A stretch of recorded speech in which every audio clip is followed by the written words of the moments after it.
তো দিনটা ছিল মঙ্গলবার। আমি কিছুদিন থেকেই ভাবছিলাম যে মন্দিরে একটু পুজো দেবো, তাই আমি আর আমার মা সকাল সকাল স্নান করে রেডি হয়ে বেরিয়ে পড়েছি। আর যাওয়ার পথে একটা মন্দির পড়ে, এটা হচ্ছে হ্যান্টাকালী কালী মায়ের মন্দির। যারা যারা মালদায় থাকো তোমরা জানো এই মায়ের কত জাগ্রত। আর ভেতরে মহাদেবও ছিল আর হনুমানজিও ছিল, কিন্তু আমি পুজো দেওয়ার জন্য কোনো ভিডিও করিনি।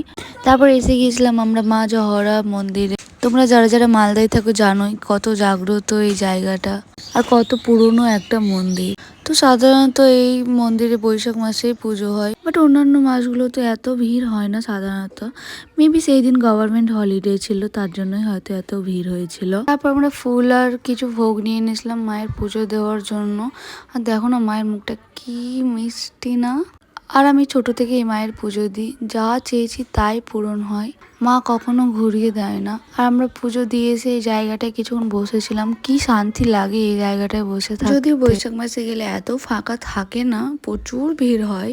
তারপর আমরা এখানে একটু মোমবাতি আর ধূপকাঠিও দিয়েছিলাম। আর পাশে মহাদেব আর হনুমানজি ছিল, তাই সেখানে গিয়ে একটু পুজো দিয়েছিলাম। আর যারা মালদাতে থাকে আমি জানি হয়তো সবাই গিয়েছে, বাট তবুও হলো যারা যাওনি একবার যাও, গিয়ে দেখো কত সুন্দর একটা জায়গা। এইখানে গেলে না একটা আলাদাই শান্তি কাজ করে মনের মধ্যে, জানি না কেন। তারপর আমি একটা আইসক্রিম খেয়ে নিয়েছিলাম, পুরো দিন উপোস ছিলাম তাই।